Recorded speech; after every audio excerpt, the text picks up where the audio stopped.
Teeth whitening അഥവാ പല്ല് വെളുപ്പിക്കൽ അധിക പേരും ഇപ്പോൾ ചോദിച്ചു വരുന്ന കാര്യമാണ്. എങ്ങനെ പല്ല് വെളുപ്പിക്കാം? 5 മിനിറ്റ് കൊണ്ട് എങ്ങനെ പല്ല് വെളുപ്പിക്കാം? വീട്ടിലിരുന്ന് എങ്ങനെ പല്ല് വെളുപ്പിക്കാം? ഇനി ക്ലിനിക്കിൽ വരുന്നവരാണെന്നുണ്ടെങ്കിലും ചോദിക്കുന്ന ചോദ്യമാണ്, എങ്ങനെ പല്ല് വെളുപ്പിക്കുന്നു ഡോക്ടറെ? എനിക്ക് പല്ല് വെളുപ്പിച്ചു തരുമോ? എന്താണ് ഈ പല്ല് വെളുപ്പിക്കൽ? എങ്ങനെയാണ് പല്ല് വെളുപ്പിക്കുന്നത്? ഞാൻ പറഞ്ഞുതരാം. ആദ്യം നിങ്ങളുടെ പല്ലിൽ അടങ്ങിയിട്ടുള്ള അഴുക്ക് ക്ലീനിങ് അല്ലെങ്കിൽ സ്കെയിലിങ്ങിലൂടെ നീക്കം ചെയ്യും. അതിനുശേഷം ഒരു പ്രത്യേക പേസ്റ്റും ബ്രഷും ഉപയോഗിച്ചിട്ട് പല്ല് പോളിഷ് ചെയ്യും. ഇപ്പോൾ ടീത്ത് വൈറ്റനിങ്ങിനായിട്ടുള്ള പല്ല് റെഡിയായി. ഇനി വൈറ്റനിങ് പ്രൊസീജിയറിലേക്ക് കിടക്കാം. ഈ വൈറ്റനിങ് ജെൽ നല്ല സ്ട്രോങ് ആയതുകൊണ്ട് ചുറ്റുള്ള നാവും ലിപ്സും ചീക്സ് എല്ലാം പ്രൊട്ടക്റ്റ് ചെയ്യണം.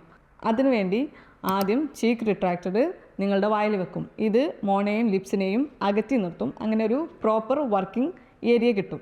പിന്നീട് കോട്ടൺ റോൾസ് നാവിൻ്റെയും കവളിൻ്റെയും എല്ലാം സൈഡിൽ വെക്കും. ഇത് സലൈവ അബ്സോർബ് ചെയ്യാനും ഈ മെറ്റീരിയൽ നിങ്ങളുടെ സോഫ്റ്റ് ടിഷ്യൂസിലൊന്നും ടച്ച് ആവാതിരിക്കാനും ഹെൽപ്പ് ചെയ്യും. പിന്നീട് പല്ലിൻ്റെ പുറം ഭാഗത്ത് ഒരു വൈറ്റനിങ് ജെല്ല് അപ്ലൈ ചെയ്യും. ഈ വൈറ്റനിങ് ജെല്ല് ഒന്നെങ്കിൽ ഹൈഡ്രജൻ പെറോക്സൈഡ് ബേസ്ഡോ അല്ലെങ്കിൽ കാർബമൈഡ് പെറോക്സൈഡ് ബേസ്ഡോ ജെല്ലായിരിക്കും.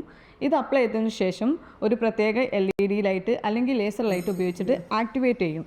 ഇങ്ങനെ ആക്ടിവേറ്റ് ചെയ്ത് കഴിഞ്ഞ് കഴിഞ്ഞാൽ ഈ ഹൈഡ്രജൻ പെറോക്സൈഡ് ബേസിലുള്ള ഈ മോളിക്യൂൾസ് സ്മോൾ മോളിക്യൂൾസ് ആണ്. ഇത് പല്ലിൻ്റെ ഇനാമലിലേക്ക് പെനട്രേറ്റ് ചെയ്ത് ഡെൻറ്റിലെത്തും.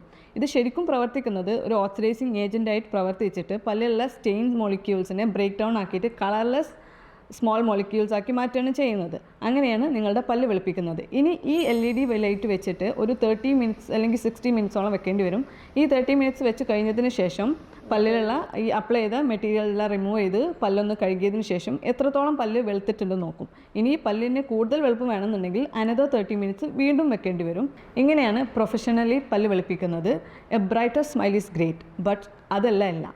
അതിനു മുമ്പ് നിങ്ങളുടെ പല്ല് ഹെൽത്തി ആണോ നോക്കണം. അതായത് പല്ലിന് എന്തെങ്കിലും കേടുണ്ടോ അല്ലെങ്കിൽ എന്തെങ്കിലും മോണരോഗമുണ്ടോ അങ്ങനെ എന്തെങ്കിലും ചെക്ക് ചെയ്തിട്ട് അതുണ്ടെങ്കിൽ ആദ്യം അത് കറക്റ്റ് ചെയ്യണം. അത് കറക്റ്റ് ചെയ്തതിന് ശേഷമാണ് പിന്നെയാണ് പല്ല് വെളുപ്പിക്കൽ. അല്ലാതെ ബാക്കിയുള്ള പല്ലിലൊക്കെ കേടിരുന്നിട്ട് പുറത്തുള്ള പല്ല് മാത്രം വെളുപ്പിച്ചിട്ട് കാര്യമില്ല. നിങ്ങളുടെ പല്ല് ഹെൽത്തിയായി ഇരിക്കുകയാണ് വേണ്ടത്. ഇനി നിങ്ങളിങ്ങനെ പല്ല് വെളുപ്പിച്ചു കഴിഞ്ഞാലും ഡെയിലി ബ്രഷിങ്ങും ഫ്ലോസിങ്ങും അവോയ്ഡ് ചെയ്യാൻ പറ്റില്ല. ഇത് മസ്റ്റായിട്ടും ഫോളോ ചെയ്യണം. ഒരു ദിവസം പോയി പല്ല് വെളുപ്പിച്ചെന്ന് വിചാരിച്ചിട്ട് ഇതൊന്നും സ്കിപ്പ് ചെയ്യരുത്. ഇനി പല്ലിൻ്റെ വെളുപ്പിൽ നിങ്ങൾ ഫോക്കസ് ചെയ്യുന്നതിനേക്കാൾ കൂടുതൽ പല്ലിൻ്റെ ഹെൽത്താണ് നോക്കേണ്ടത്. A healthy smile is always more beautiful than just A white man. Take care of your teeth.